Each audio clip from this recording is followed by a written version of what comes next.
Hi Flosstube, I'm back. How are you? It has been about 3 months since my last video, so it's been a very long time since I've seen you guys, and I am thrilled to finally be back here and jumping back into it. I am Jennifer, and this is Stitching with the Waves, where I talk about the cross stitch I've been doing, and my finishing, and some quilting, and any other projects that happen to be going on that are crafty, and I think you guys might be interested in seeing. So it is now officially our summer break. The last day of school was exactly 1 week ago, and I kind of jumped into summer with both feet first, trying to get as much done on my to-do list as possible. It is a bit out of control. For the past few months, it was just crazy. I don't want to spend too much time catching up on everything that's happened because I feel like that would take forever, and I just want to be sure I have time to get to the stitching. I picked today to make a video because it's just me and my older daughter at home today. My younger daughter is taking an art camp, so hopefully later this summer she'll be able to share some of the things that she's been making. I'll try and make a video on a day that she's home sometime. She took the art class during the spring. She took 2 sessions, and then she's also doing a camp this summer for a couple of weeks. And I thought you guys might be interested in seeing what she's made. So we'll wait until after camp is over and she has all her stuff here at home, and hopefully I can have her on and let her show you what she's been doing crafty-wise. My husband is now back in the office 1 to 2 days per week. So he's actually at the office this week, which means he won't be wandering around trying to make coffee or lunch or whatever while I'm trying to make the video, and you won't hear dishes clattering in the background and stuff. So I'm hoping it'll be fairly quiet. And let's just jump into the stitching. I have 2 FFOs to show you, which is huge because last fall I only FFO'd one thing, which was the advent calendar for Christmas that I had stitched because I wanted it done for Christmas. And then it was the only thing I FFO'd all fall, and I didn't FFO anything over the spring. So it was about time that I get back to it. I think I have 40 projects that need to be FFO'd, if I'm remembering my count correctly. Counted them up a little while ago, and it's 40. So I need to, this summer, really focus on FFOing things. I want to make a big dent in that. I don't have a specific number, but I'm just really going to try and push and make a big dent in what needs to be FFO'd. So I've got several things in progress that are, drying steps, or they need some, a frame painted or whatever. So I'm not going to show you the in progress pieces, but I will show you the 2 that I have completed. So the first one is behind me over here in my printer's tray. I had stitched more of these letters. I think I had A, B, C, D, E finished, which is back in this corner over here, up at the top, and then some down here. And then I had stitched G through N a little while ago and never gotten them fully finished. So here they are, right there. I just finished them. I put a piece of batting over a piece of sticky board that I've cut to fit precisely in the space, and then I just wrap the fabric around and glue the edges of the fabric down on the back with the Aleene's tacky glue. And I put a little, I believe it's a 3/4 inch wood cube that you can buy at craft stores. You can buy a bag of just little wooden cubes. I put that in the tray first, and then just prop the stitched piece in front. It just kind of wedges in there and holds perfectly well. That way it kind of brings it up to the front of the little cubby compartment, and then if I ever want to take it out, I just have to push on the top of the piece, the wood block sitting down at the bottom. Gives it space that you can just kind of pop it out of there, give it a little twist and pop it right out. So that's it. Those are all done. There is no, if you look over here, there is no I in this alphabet. It's an antique alphabet that I had pulled up from Antique Pattern Library, and for whatever reason, I think I knew at one point, but I don't remember off the top of my head right now. The antique alphabets often don't include the letter I. I think they used the letter J in place of it as both I's and J's. And if you wanted to, if you look at the J, if you wanted a more modern I, you could just use the top of the J, kind of mirror image it down so that you have a letter that looks more like our modern I, that we use as 2 separate letters now. But I doesn't really have a special significance for me. Nobody in my family has that initial for their first name or anything like that. So I just wasn't really concerned about it. I just stitched the letters that they had there and moved on. So I don't know if I'll ever stitch more letters. I want to stitch some other designs to go in here. I have some some patterns printed out that I would eventually like to stitch some other pieces. And I would also like to stitch pieces to go in here that I can take these out and put different pieces in the fall and in the winter, maybe, like, just, you know, things that I can change out seasonally. These letters are kind of spring and summer-ish with the pink flowers on them, and so I just would like to take some time to stitch other pieces to go in there as well right now. And then we'll see if I go back at some point and stitch any more letters or not. But for now, those are done. So the second FFO is a big one, you guys. Are you ready? This is my Quaker ball that I've been stitching on for quite a while. And I always say, before I show it, that this pattern is not readily available. I got it from a designer in Belarus who very kindly shared it with me because I had seen it online and she didn't have any way to sell it to me with being in the US, so she shared the PDF with me. But it's not available for purchase. There are a lot of other Quaker ball patterns out there. I've made a Christmas one, and there are quite a few others. If you search for Quaker ball on the different cross-stitch pattern websites, you can find other patterns out there, and you can do them in whatever color scheme you want. So this one, I had seen another stitcher stitch this design, this in like a certain color scheme. I picked something similar to hers, and she had also added a lot of beads. So I did the same to mine, and oh, it's gorgeous, you guys. I am in love with this. So here it is. I'll just hold it back here so you can see the whole thing, and then I'll try to show you some of the bigger pieces up close. So it's made up of octagons, hexagons, and squares that you all stitch individually and then sew together. The stitched lines here, I think my face all the way so it focuses. The stitched lines, you know, around each square and then around this hexagon I had backstitched, and then you whip stitch them together. I haven't made a biscornu, but my understanding is that you make a biscornu the same way. That's how you attach the biscornu together. So I'll just try and show you each of the big octagons, and you can get kind of a view of the other ones as well as we go around here on this side, and then this one. So there we go. That's how it turned out. I stuffed this just with polyfill. My tip for polyfill is I buy bed pillows on Black Friday from places that are having a big sale on cheap bed pillows. I buy them as cheap as I can get them and just cut the case open and use the polyfill that's inside. It's brand new polyfill, and it's a lot cheaper for me than buying polyfill that, you know, is at the craft store in the big bags. So there we go. That is my Quaker ball all finished up. All right, get that guy out of the way. Okay, so next up, 1, 2, 3, 4, 5. I had 6 finishes since my last video. Now it has been 2.5 months, I think, and I did have time to do quite a bit of stitching since then. So I've got 6 different things to show you. Now most of these are pretty small things, so that's kind of why, I guess. I don't think I have anything to hold behind these, so hopefully they'll be okay. All right, this first one is a piece. I found the pattern on Antique Pattern Library, and I stitched it as kind of a memento to have of a trip that my youngest daughter and I took for her 10th birthday. We saw a lot of ducks, and she really just loved watching the ducks at the duck pond in downtown DC while we were there on her birthday trip. So I stitched this piece up as a little memento, and I think I'm going to finish it as a little pillow. So here it is. This is on 40 count mallow, which I believe it was Jenny Long Dog Stitcher. Last time I showed a piece and talked about the mallow, she mentioned it's a mix of cotton and linen, which is what makes it, I guess, a little bit thicker, which I really like. It's a little bit sturdier. It still has some slubs and like some variegation in the fabric itself, which I really love the look of, but it's not that flimsy see-through look of the linen as much, which I really like.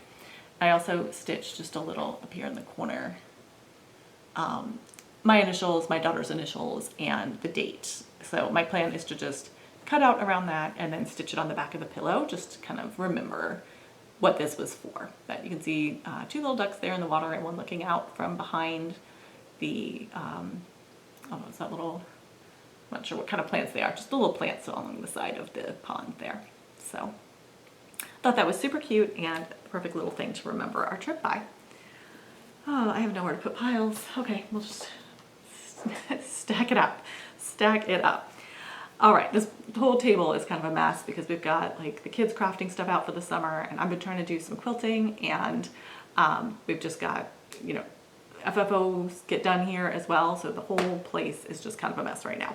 We're just squeezing in here to make a video. All right, the next one was, I have to find something, we'll just use this, I guess, put behind this. This is my petty point pieces that I've been working on. I'm making some artwork for my dollhouse. And the floral one up here is the one that I have been working on that I think you guys have seen before. So this was my focus piece for the month of April after I had made my video. So I finished this floral piece. Then I started and finished the bird, I believe. I don't think I had the floral one done last time. But here's the bird. I'm waiting. It doesn't look focused yet. There it goes. Now it's focused. Okay, so I finished the bird. And then because I had so much time, and the bird and this little bunny down here, where is it? There it is. And the little bunny are, they're smaller. They're a lot smaller than that floral piece, so they went really quickly. And so I've been able to finish that as well. And then this month I started on this fox. And you can just, you know, kind of see the outline of him there. You can start to see him filling in. So hopefully I will finish him up soon, and then I'll be able to get these 4 pieces FFO. So that was exciting. I made a ton of progress just having this as a focus piece for a little while. Those pieces flew by so quickly. So I'm really excited.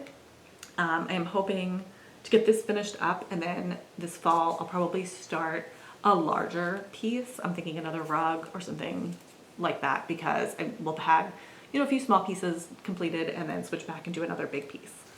But the big pieces do take quite a while, so I wanted to get a few other little things in first. All right, so that was the fox is my whip, but I wanted to go ahead and show you since they're all in that same frame there together, that I'd skip ahead a little on that. All right, back to finishes. This is from my Christmas category. I've been doing Christmas stitching all year long. The pattern, I realized the other day I finished this and I put the pattern away, but I hadn't gotten to show you guys the finish yet. I should have kept it out. It is from a French designer, Jennifer Lentini, and her company is Across for Tea Time or something like that. The name of the company will be down in the description box because it's in French and, you know, I can't pronounce it that well. But here it is. It is quite large. I had started this piece around the same time I started the advent calendar last year, and then I put this piece aside because I knew I wouldn't have time to finish both large pieces last year, and I really wanted that advent calendar done for my kids for the holidays.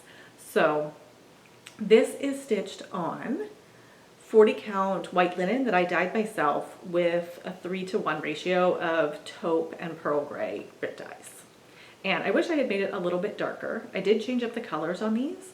She had, it was primarily red, like a bright red and white, and then, you know, a few other colors in it.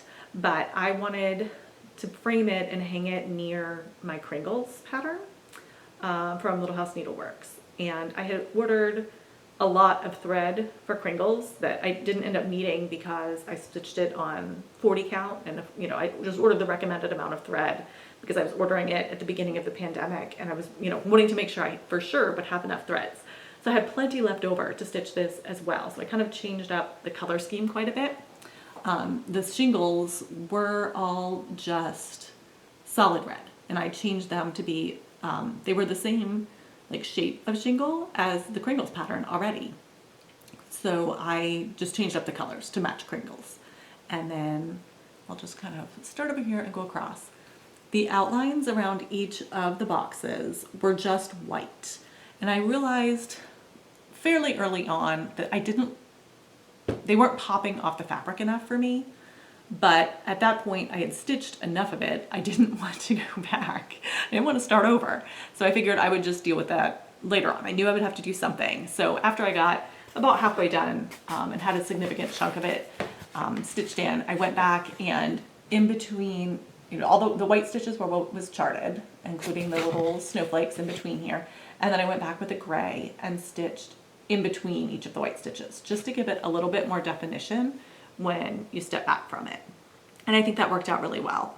I also, the front door, all of the gray window pane and base of the door where it's just like stitched every other stitch, all of that was white, and I didn't feel like the door would pop enough, so I stitched that in the gray as well, just so it would kind of stand out a little bit more.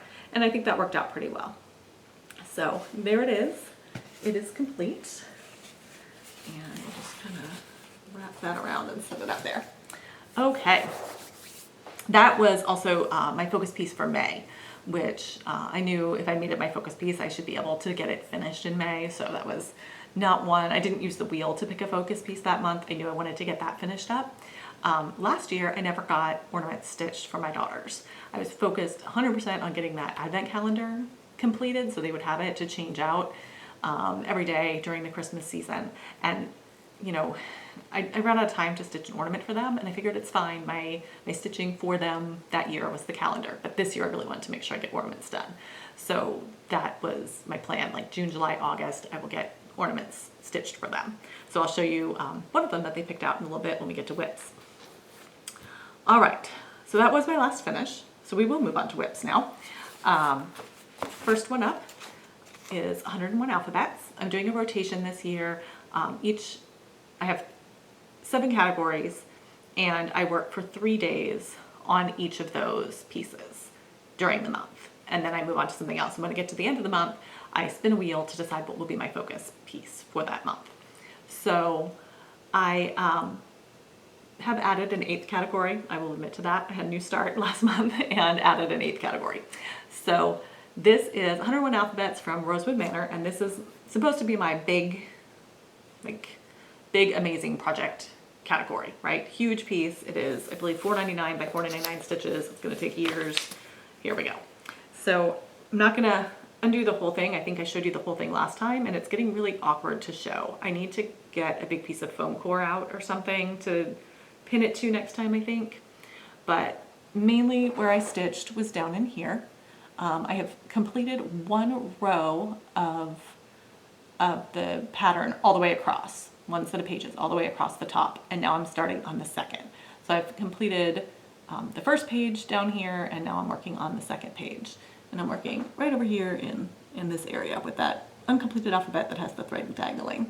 And this is on 40 count R&R Beach Brew. And I'm stitching 2 over 1 with basically whatever blue threads I feel like using. I have no rhyme or reason to how I'm choosing them, really. I just, you know, when I am ready to start a new alphabet or a new motif, I look at what colors she called for, and if it calls for like deeper colors, I try to pick deeper blues just so I can keep the kind of light and dark balance going throughout the piece.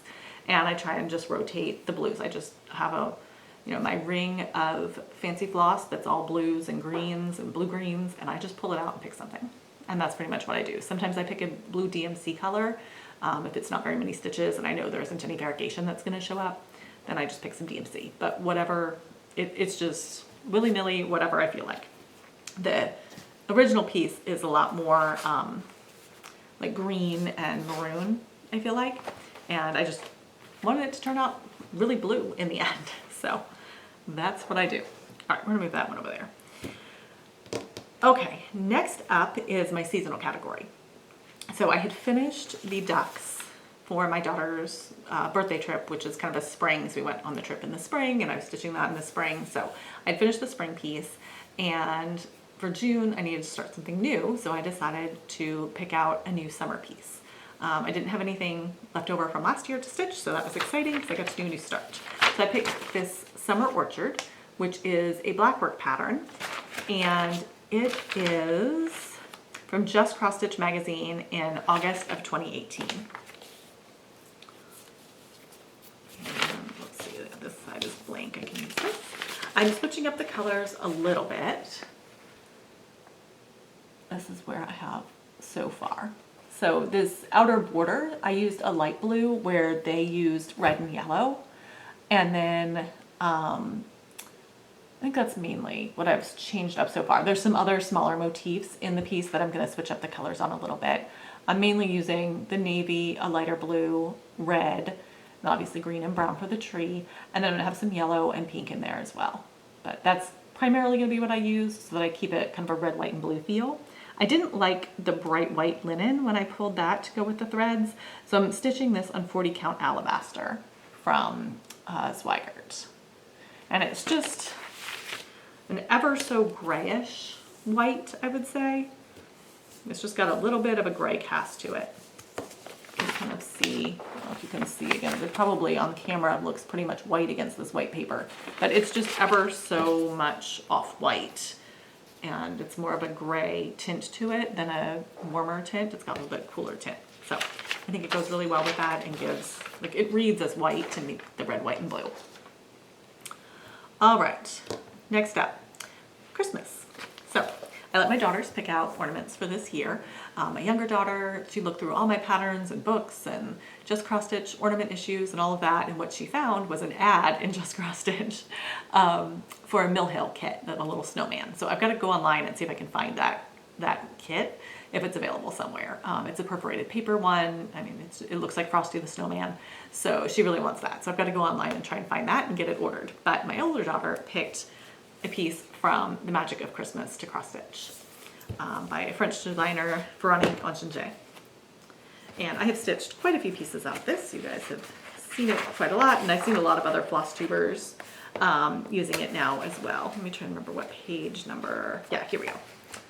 She picked this adorable little deer pulling a sled that has a bunny and a squirrel on it. And then there's the wreath. So I pulled out a little scrap of paper that I have, or not paper, a little scrap of fabric that I have, and I think that it is something I dyed myself, probably with the taupe and pearl gray Rit dye, but I really don't know. I mean, it's tiny. I'm not going to take it out of the hoop because it was so hard to get the little scrap in the hoop. I was thinking I might have to, be doing this in hand because the scrap is so tiny. But there it is. I've gotten started on it. That's yesterday and today stitching. I'll keep working on it some more today, and then my 3 days for Christmas stitching will be up because I had to finish the little bit of the Advent calendar this month as well. So, yeah, I've gotten it started. I forget, I was going to say something else about it and I forget now. But I will pick this piece back up again in July, and I should be able to finish it up then, and then I'll get started on the ornament for my younger daughter as well, and hopefully finish that up by the end of August, and then get them FFO'd, and we will have ornaments for this year. I want to get them done before the school year starts and things just get away from me and it doesn't happen. It's really important to me that they have some special things. They don't need any more ornaments, don't get me wrong. They have tons.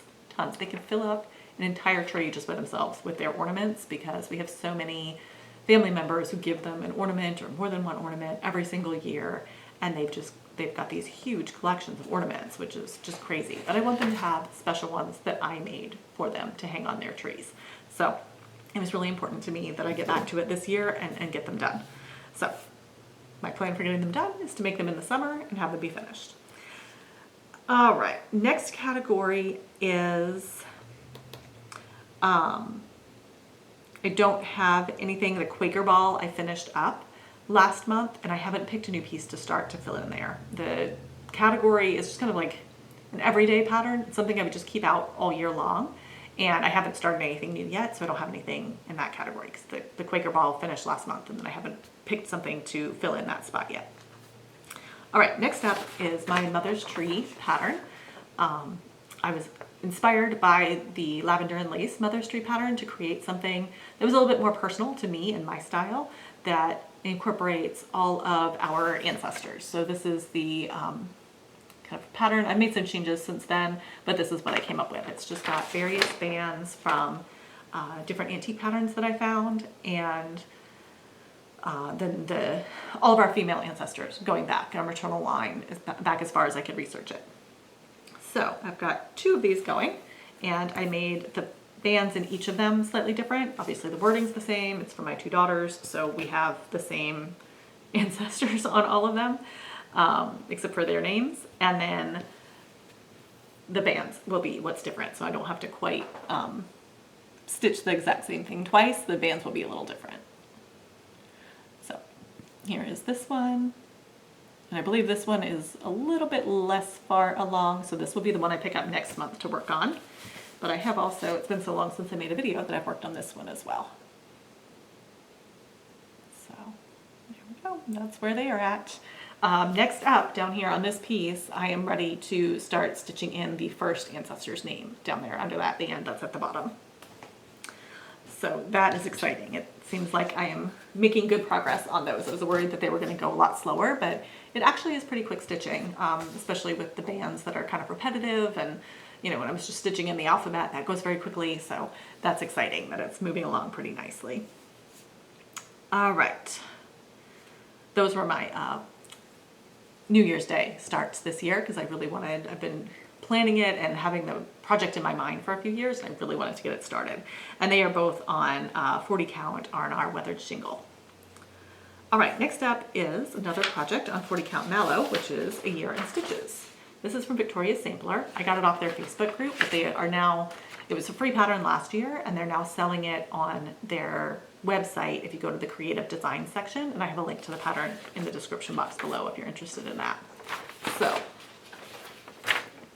keep bumping the cord for the camera and I'm worried it's gonna fall over. All right, here is my progress now.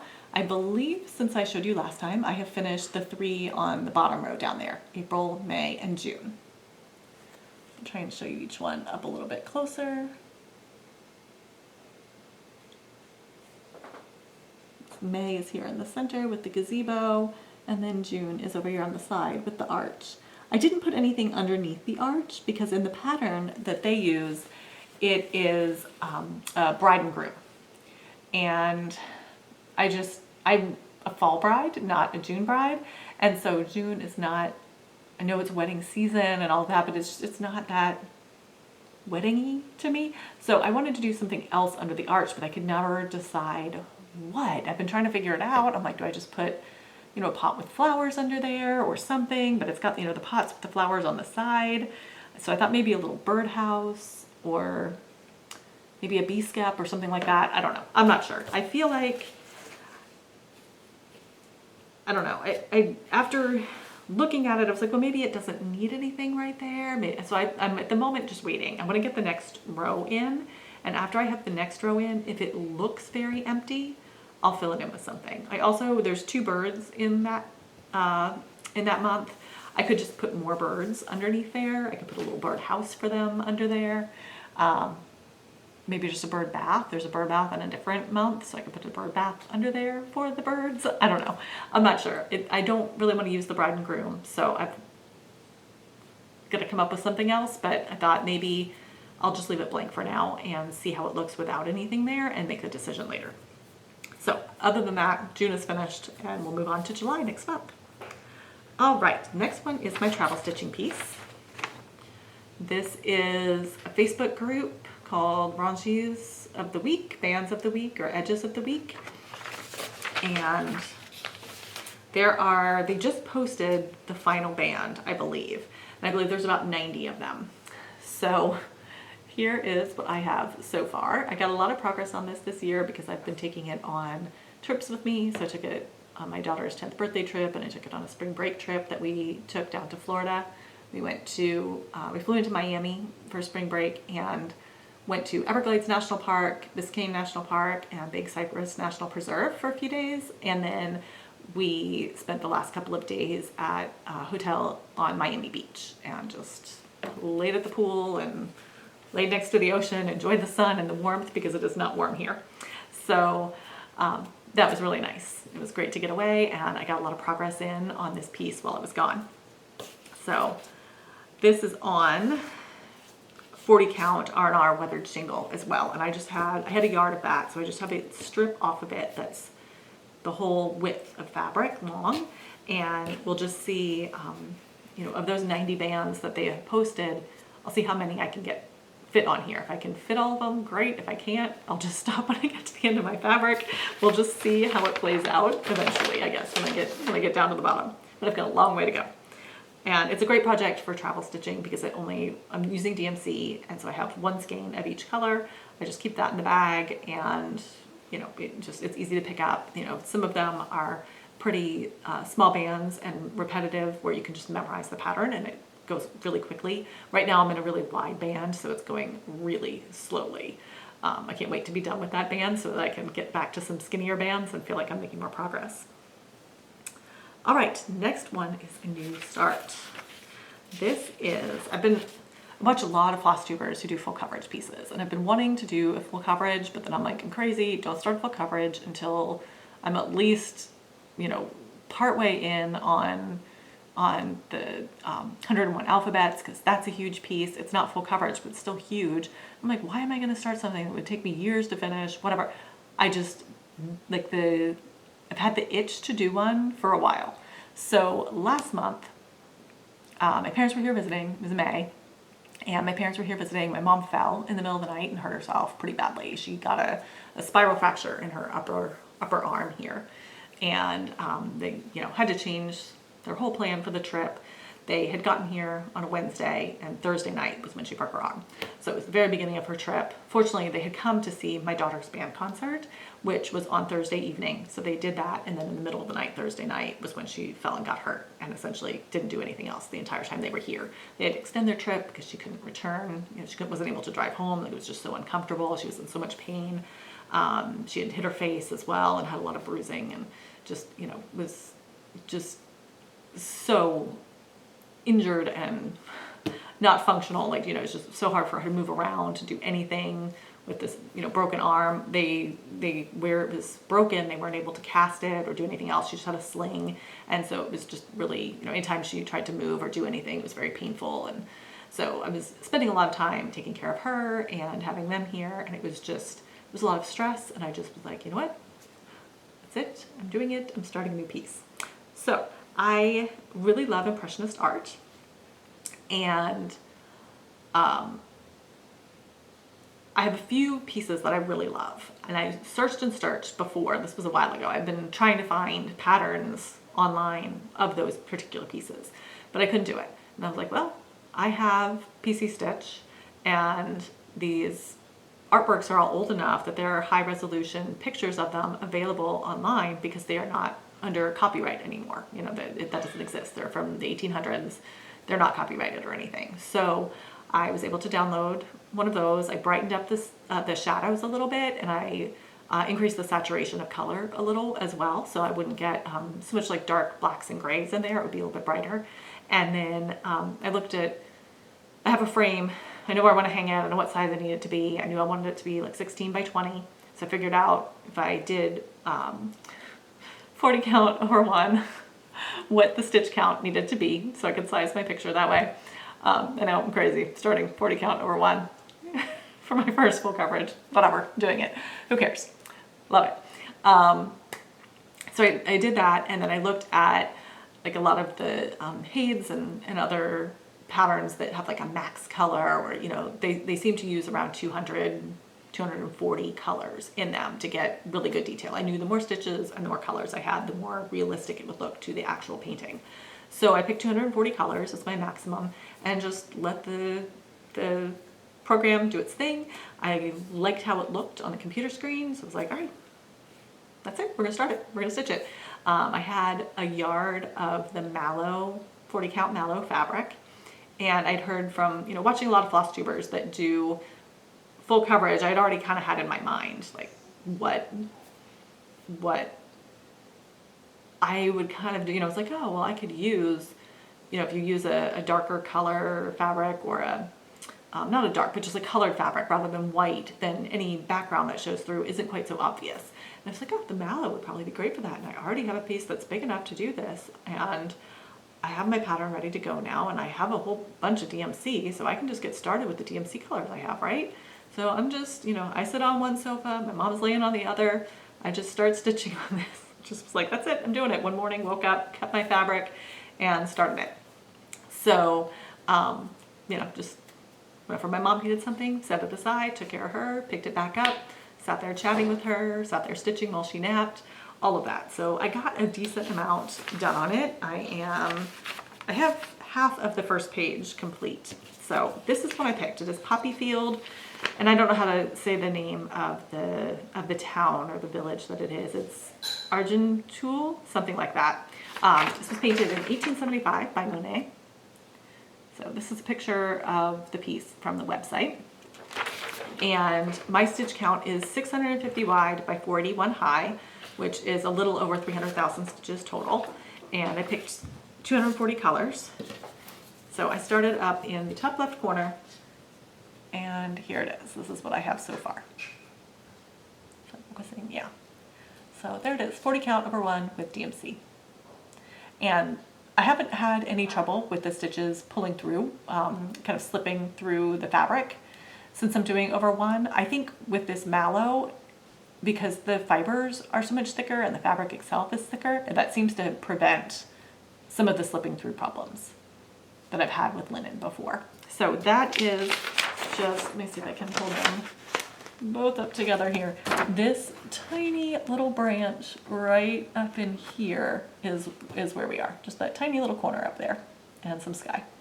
So it's gonna take a long time. It's a lot of pages. I think it's like 40 pages or something. I don't even know. I don't even know how many pages. 60 pages maybe? I don't know. I'm not looking, because if I look, I'll just talk myself out of it. But we're just gonna go, we're gonna do it. So I've worked on this quite a lot in May. I did 3 days in June, and then I had, I think, another day in June as well, maybe 2 more days in June, because I was finished with my other goals for the month, and my kids had not yet picked out their ornament patterns. So I had a little bit of time, and then once they got their ornaments picked out, I was able to start that and switch over. So I might come back to this later this month. We'll see. I don't know. I might spin the wheel and work on something. I don't know. But I love it. I love working on it. It's so much fun. Let's hope I can get it done before my eyesight gives out and I can't see 40 count anymore. This is the length of it here. Let's hold it back. There we go. That's the length of it there. And then it's, you know, so it'll be 12 inches this way, and then it'll be 16 the other. But that's what we've got. All right, I think that is it for my cross stitching. The other thing I worked on is the one little bit of quilting. Actually, I could show, well, I don't have it out. I'll show you my quilt that I'm working on. I started a quilt this summer for my older daughter. I got it cut out over Memorial Day weekend when we had a extra day off. I got all the squares cut out for it and all stacked up and laid out and ready to sew. So I've been working on sewing that together row by row, and I have a little start on it now after, you know, it's been a week. So I have a little bit of a start on it. I'm trying to work on it for a few minutes every day and get that done. So I'll show you next time what I have done so far. And I did this school year get one piece of quilting done. I made this pillow cover. And this is from, what is this called? Oh shoot, it just went on my head. I believe it's Tranquility is the fabric line. I made a quilt out of this last year, I guess, sometime in the end of 2020 or beginning of 2021. I made a quilt out of it that I use on the sofa every day, and I wanted to have some pillow covers. So I got one made. This, I believe, was a free pattern. I just took, you know, it was for a full quilt. I just took one block of it. I believe it was a 16-inch block. And then my pillow form that I have, I just used the down pillow form that was already, you know, I have for pillows on my sofa. And I just figured out how much to make this white border over here so that I would end up with an 18-inch pillow cover. And I just did, it's covered in dog fur because we use this, but I just did an envelope back so I could slip the pillow form in. And I would like to find another pattern that I can use to make a second one, or I might just cut, I have 5-inch squares, so I might just cut them into 2.5-inch squares, a mini charm pack, and just sew them all together and just make a patchwork. That's possible. I don't know. I've got to figure out what I want to do for a second pillow, but I am trying to do more quilting because I really did not get any done during this school year. I have a plan for the summer to hopefully set me up for success to do some of the quilting during the year. It pretty quickly in the fall got too dark in this room to do any quilting in the evenings. So what I asked for my birthday was new lighting, which I'm using right now, and it's spectacular. It is so bright and light in here. You can actually see what you're doing when you're working, which is fantastic. And then I really would like to have like a set of pillow covers and a table runner for this space behind me for like every season. And so I thought if I could get those planned out this summer and cut all of the pieces, then throughout the year, it would be easier for me to just say, okay, I'll make this pillow cover, and just, if I have time to, sew 2 or 3 pieces together in an evening, I can do that. And just, it might take me a month or 2 to get a pillow cover made, but that's fine because it'll be better than nothing. So that's kind of what ended up happening with this one. I just eventually was like, okay, here we go. I'll do this because it's just half square triangles and then sewing them together. And so I just, step by step, just did a little by little. But planning out the fabrics and where they're going to go and getting them all cut and all of that stuff is what really slows me down on getting the projects done. So I'm planning to try and get some of these smaller projects laid out, get the fabric cut, get them all set and ready to go. And then during the year, I'll be able to just open a box, pull that project out and work on it for a little bit and hopefully make more progress during the year rather than trying to work on big quilts. I might also get the big quilt cut out and set up so that if I do find myself better able to manage my time this coming year, I could hopefully get some work done on a quilt, because I think I have fabric for 5 or 6 quilts that is just sitting there, and I want to do it, but I also, when I come home after a long day, a lot of times I'm like, it's easier to just pull some stitching out of the bag and do that than to, go into the sewing room and figure out, all right, what fabric, what quilt do I want to start, what do I want to do, and, and just pull all of that out it just takes me a lot more brain power to do the quilting because it's not as familiar to me than it does to do cross stitch. So the cross stitch just gets picked over and over, which is fine because it gets a lot of progress. But then I look at my quilting and I'm like, I'm sad because I'm not working on it. So I want to get more done. But I love this pillow. Everybody loves the pillow, including my dog. Even she sleeps on it, which I'm fine with. Like I want to make things that we use as a family. I don't want to have a lot of display things that I've made. My cross stitch is for display and we don't touch it. But the quilting, I want it to be stuff that we use and that, we remember, like, when you're taking a nap on the sofa, you grab one of mom's pillows and take a nap on it. When you're cold, you grab one of mom's quilts and wrap up in it. I want those to be the memories that we have as a family. So I am just trying to get some more quilting done so that's possible. All right, I have a couple of pieces of haul. One is I bought a whole nother yard of mallow because I'm in love with it so much. If you haven't tried it, I highly recommend trying it out, especially if you're interested in linen but don't like that see-through look and flimsy feel of it. Try the mallow. It's really good. I also want to try dyeing some mallow, so I wanted to get some more so I'd have it for that. And then I found this pattern from Collection Tralala, and it is Tableau de Printemps, which is springtime tableau. I did the deer for winter and showed you that completed piece. I think in my last video I had completed it and showed it to you. So this is the springtime version. I looked around, I do not see a summer or an autumn version, but I think that this piece is pretty recent. I was looking to see if there's a date on it back here. I don't see a date on it, but I think that these are pretty new. I don't think that they've been out for that long. So I'm hoping maybe this coming year or the next, there will be the other 2 seasons. If not, I'm thinking, like in here, like it's the same birdhouse, different color. It's the same deer. It's the same tree, but it has apples on it here. So I'm thinking like it would be doable to try and figure out how to make the other seasons if they don't ever end up getting released. But I'm hopeful like that these are pretty new and that they'll release the other seasons because I would love to have a whole set that I can change out. But right now, only 2 seasons. So I've done winter, I'll do the springtime one next. That'll probably be the first springtime piece that I start next year when I'm doing springtime stitching. And then, I don't know, we'll see. Keep my eye out for the other 2 seasons. Hopefully that happens. But I think that pretty much covers what we have going on. Oh, I should have mentioned too with my mom, she's doing much better now. She's back home. She's been back at home for probably like 6 weeks now, I think. And she's seen multiple doctors, multiple orthopedic surgeons, and they've all said she doesn't need surgery or anything. And she said last time I talked to her a few days ago, it's finally starting to feel like it's healing. She doesn't feel the bones moving as much. It's starting to feel, solid again, like she's got a solid arm rather than a broken arm.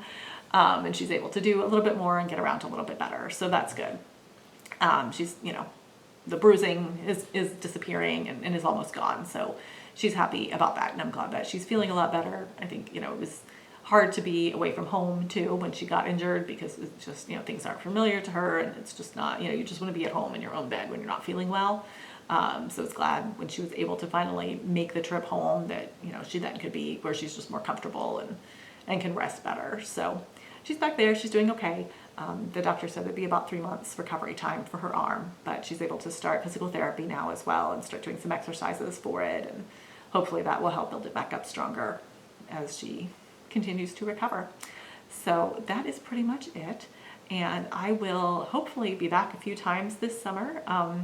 You know, like I said, my husband's going into the office a couple of times a week, so I'm hoping to find a few other days this summer where I can get some videos recorded and hopefully show you a ton of FFOs. That is my hope, because I really want to get these FFOs going. So good luck to everybody. I hope you're having a fantastic summer, and I will see you back here again soon. Bye.